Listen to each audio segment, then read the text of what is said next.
Hello peoples, a day with me as a housewife. Nasa kusina na naman, magluluto po ako ng lunch para sa aking pamilya. Ngayong lunch namin, tortang talong ang aking lulutuin.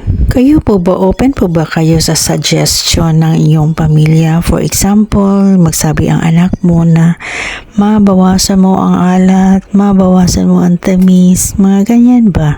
Ako ay open ako sa ganyang mga klaseng suggestions. Like dito, pag tortang talong noon, sinasabihan ako ng anak ko na, Ma'am, bawasan mo ng flour para malasahan ko ang itlog. So, binawasan ko. Oo nga naman, tama naman ang anak ko, diba? Masarap sana ito kung maraming sibuyas, kaya lang naubusan kasi. Okay lang yan, mairaraos din. Noon pag magluto ako ng tortang talong, binabalatan ko talaga. Pero ngayon, hindi na kasi sabi nila, ang nutrients daw nandun sa balat. So bakit ko babalatan pa? Tipid pa ako sa oras. At masarap din kahit may balat siya. Nasa pagluluto lang talaga yan. Ikwento ko na din yung suggestion ng anak ko nung gumawa ako ng adobong talong. Pag ako kasi magluto ng gisadong gulay or adobong talong, pag ang sahog ay baboy, talagang pinapalambot ko muna. Saka ko siya igigisa. At ang suggestion ng anak ko, pag daw magpapalambot ako ng baboy, dapat daw lagyan ko na daw ng asin at saka pepper para daw malasa na daw ang karne. At naisip ko naman, tama naman talaga Bilib talaga ako sa talino ng anak ko. Hindi ko yan naiisip noon. At ang asawa ko naman, ang suggestion niya, pag magluto ako ng sabaw, hindi daw lalagyan ng talong dahil hindi daw bagay. Actually, hindi lang niya gusto. Pwede naman yan talong ilagay sa sabaw. Pero ewan ko sa kanya, ayaw niya eh. So okay, noted. Hindi ko na po nilalagyan ng sabaw ng talong ang sabaw namin. Ang asawa ko, appreciative naman yan sa lahat. Kahit ano ang lulutuin, okay na okay lang yan siya. Pero, pag maalat yan, talagang sinasabi niya sa akin na maalat. So, pag magsabi siya maalat, sinasabihan ko siya na uminom ka ng maraming tubig. Pero sa totoo lang, pag next na akong luto, talagang ina-adjust ko yan. Maalat talaga ako noon magtimpla. Promise, totoo yan. Pero sa akin, regular lang yun. Tama lang sa aking panlasa, pero sa kanila maalat. Pero ngayon, in-adjust ko na talaga. Simula nung nagkasakit ang asawa ko sa bato, pero sa ngayon, okay na siya. Nilabas na niya yung bato sa kanyang katawan na normal. Simula talaga nung nagkasakit ang asawa ko sa bato, talagang adjust na talaga lahat ang pagkain namin. Talagang lutong bahay at bawas alat. Tapos kadalasan, sabaw talaga ang niluluto ko at paksiw na isda. Bihira lang ako nagpiprito kasi minsan din yung anak ko, mahilig kasi din yun sa prito. Kaya ngayon, tortang talong ang niluluto ko dahil pag ganito, marami siyang makakain. Baka kasi nauumay na ang anak ko sa palaging sabaw at paksiw na isda. Hindi pa naman masyadong kumakain pag paksiw ang isda. Ewan ko pa, masarap naman ang isda namin. Dati pag mag-grocery, nasa listahan talaga yung daing. Pero ngayon, bihira na talaga magkain ng daing dahil hindi na bumibili si sir. At kung bumili man siya, talagang hinuhugasan muna bago kainin. Yan talaga, bawal na talaga maalat dito sa bahay namin. We're trying to live talaga healthy living, pero hindi naman yung perfect na healthy living kasi minsan nag-cravings din. Pero at least, close na doon sa healthy living. Para na din sa health, hindi naman kasi bumabata. Tumatanda na po kami. Tapos kawawa naman yung anak namin kung mawala kami. Kaya iniingatan na talaga namin. Kaya we love gulay talaga, as in. Buti na lang nung maliit pa ang anak ko. Natitrain ko siya ng kumain ng gulay. Although may mga gulay na ayaw niya, ampalaya talaga ayaw niya. Pero kumakain siya ng ampalaya.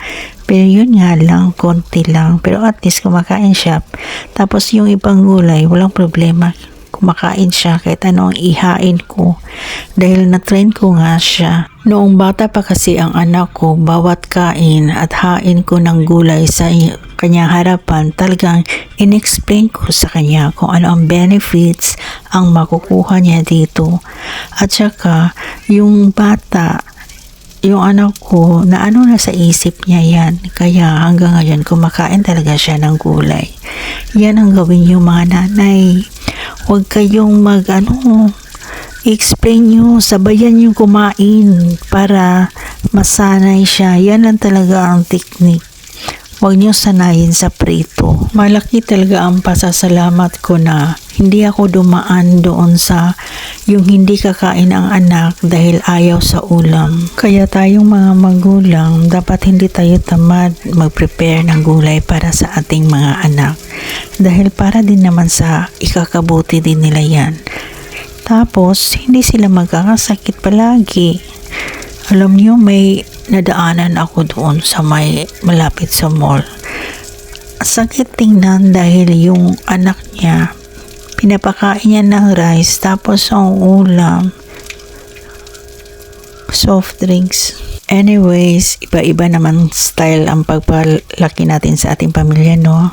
Pero, kung marami kayong time magipagmarites sa kapitbahay nyo, dapat marami din kayong time para mag-prepare ng gulay para sa anak nyo. And this time, nagprito ako ng saging. Hindi ko dapat iprito ito kaso lang. Si sir sabi niya iprito. Dapat kasi ko yan, ipa-overripe ko yan kasi ihalo ko sa pan. Gawa ako ng pan.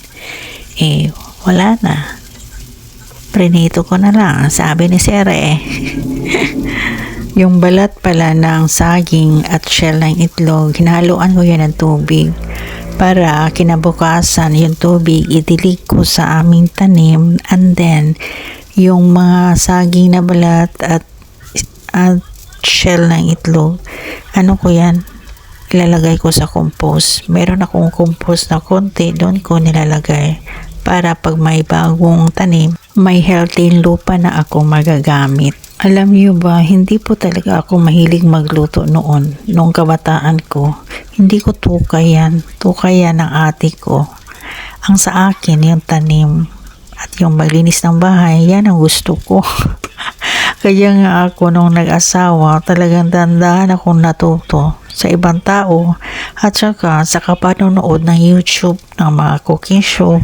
Talagang dyan ako na-inspire. Dyan ako nakakuha ng tips. Hindi ko man magaya lahat, pero at least meron akong natutunan at ma-apply sa aking pagluto para sa aking pamilya. Malapit na din matapos ang niluluto ko. So, kainan na ng pamilya, kainan ng simpleng pamilya, simpleng ulam.